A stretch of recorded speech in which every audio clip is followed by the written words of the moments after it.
Nggak mungkin lah, siapa yang berani panggil saya?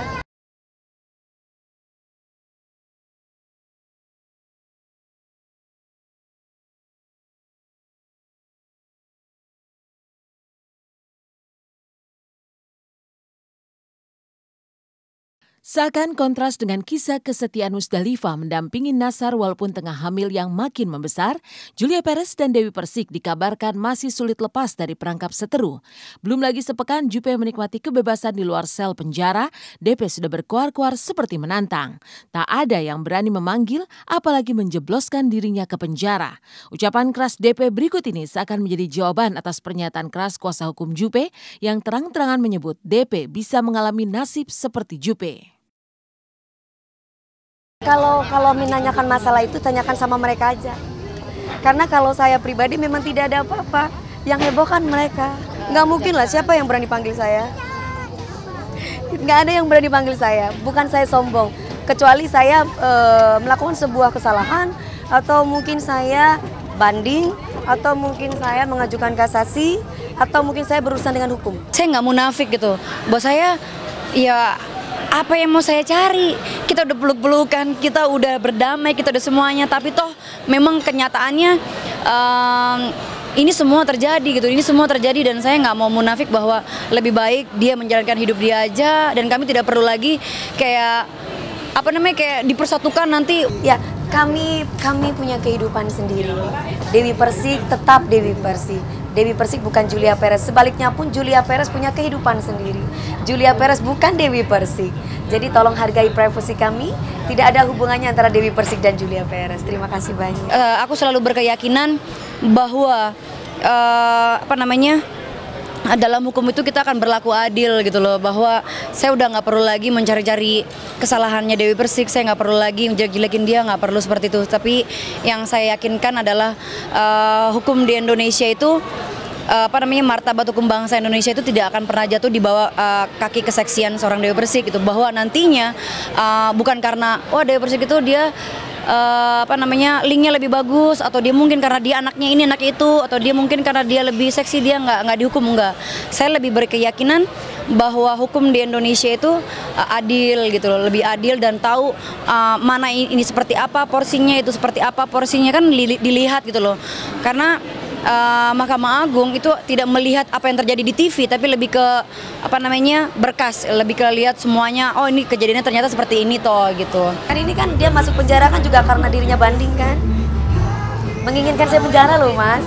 Hanya keputusan Allah itu berbeda. Yang ya begitulah.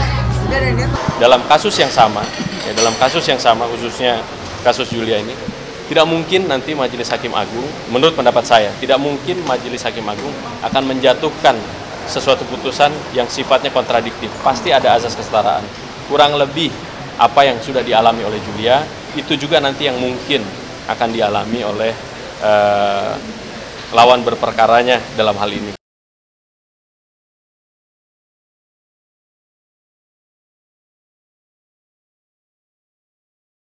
Meski ada bara perseteruan bertiup kencang di balik pihak-pihak yang bersitegang, Jupe seolah berusaha mengabaikan. Ia mengaku sudah mengikhlaskan kasus yang menimpa dan menggiringnya ke bui. Semuanya dianggap sebagai takdir yang memberi pelajaran. Namun pengakuan Jupe seolah dicemooh oleh DP. Apa yang terucap di mulut belum tentu selaras dengan kata hati. Dari dulu kan begini Mas. Kalau memang mau diproses kan udah dari 3 bulan yang kemarin. Udah lama sekali ya. Harus dong Mas. Dengan siapapun saya harus berjumpa. Siapapun itu saya tidak mau menyebutkan nama. Siapapun itu saya harus baik. Harus baik. Baik itu bukan di mulut tapi di hati. Kalau baik di mulut nanti saya cuma senyum, tiba-tiba saya langsung ada ngajukan kasasi banding, itu nggak benar. No, aku nggak, sudah aku udah ikhlas. Jadi nggak ada sedih-sedih lagi, udah cukup. Aku udah ketika berada di dalam sana itu aku lebih memikir seperti ini. Iya, ini bukan kehebatannya, ini bukan kehebatan seorang Dewi Persik, ini bukan kehebatan para jaksa waktu eksekusi aku, bukan kehebatan Mahkamah Agung ketika memutuskan aku 3 bulan, atau pihak kepolisian tiba-tiba menjadikan aku tersangka. Bukan, ini bukan kehebatan mereka, tapi ini lebih ke takdir aku gitu, bahwa Allah ingin memberikan aku kekuatan, bahwa sekalipun di tempat yang terpuruk, Allah tuh nggak pernah melupakan aku. Aku selalu diberikan kayak hadiah-hadiah yang indah juga gitu loh. Jadi aku mengerti semua.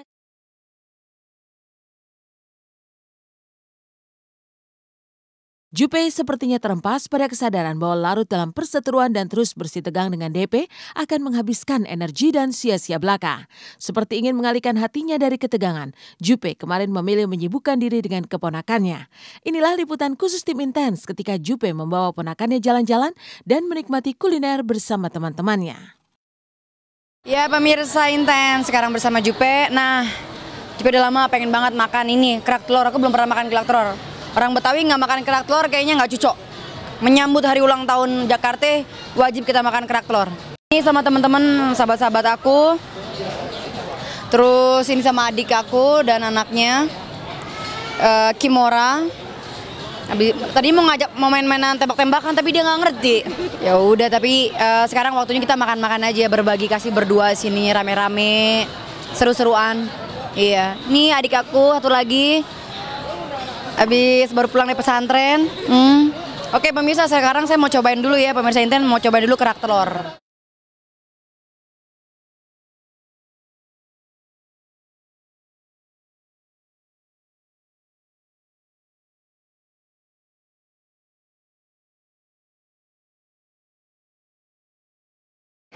Berat juga ya, pegang anak. Capek juga. Ya, berat. Kalau anak sendiri nggak mungkin berat kali ya, kalau anak sendiri kan. Kalau anak orang kan berat gitu kalau nggak dibayar. Ya ini pertama kali saya nginjak mall. Seneng banget. Kemarin sih udah sama Gaston. Kalau ini kan beda gitu loh. Sama teman-teman, seru-seruan, ketawa-tawa, ceritain di dalam bagaimana aku bisa jadi ketua geng di sana. Jadi seru-seruan aja. Iya, ini lagi bawa keponakan, aku kangen banget tuh dia. Ini pemirsa, kalau kalian pengen lihat waktu aku kecil ya pemirsa Intens, ini muka aku mirip banget dia. Iya, ini mau aku jadiin the next Juppe. The next Juppe. Oke Kim? Iya, pengen banget punya anak, pengen cepet-cepet punya anak. Tapi kan harus nikah dulu lah. Nikah baru punya anak.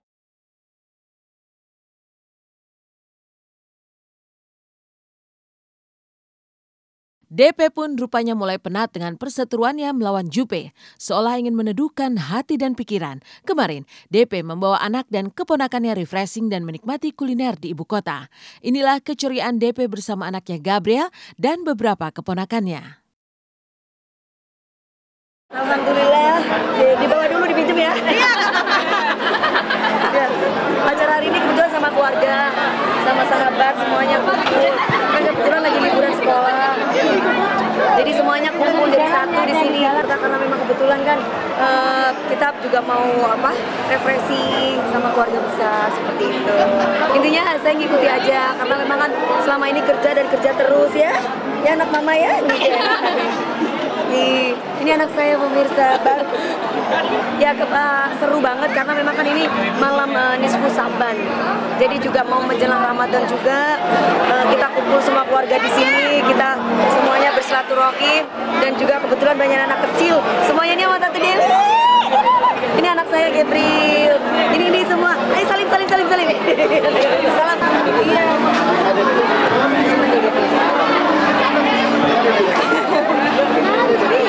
Mau yang mana? Mau yang pepaya? Mau yang nanas atau mau apa? Nanas. Enak ini. Hah? Yang ini apa?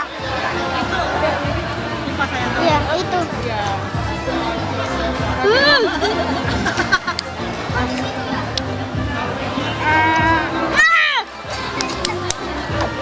Gitu dong. Yang benar. Apa nangis nih? Oh jangan salah, dia nggak susah makan saya aja dimakan. Oke, buat pemirsa Intens, terima kasih banyak sudah mengikuti kegiatan Dewi Persik bersama keluarga besar. Terima kasih ya Intens. Bilang Terima kasih Intens. Yeah.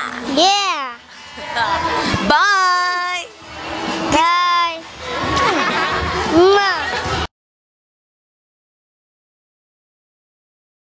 Menikmati kebersamaan dengan orang yang dicintai seperti yang dilakukan DP dan Jupe menjadi pelarian bagi dua insan yang berseteru.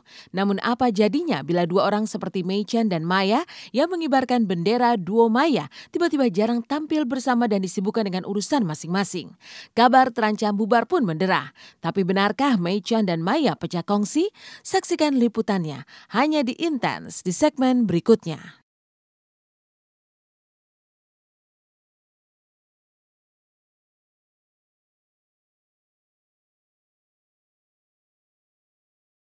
Kebersamaan yang kemudian retak sepertinya tak hanya terjadi pada Jupe dan DP, tapi juga membayangi duo Maya Mei-chan.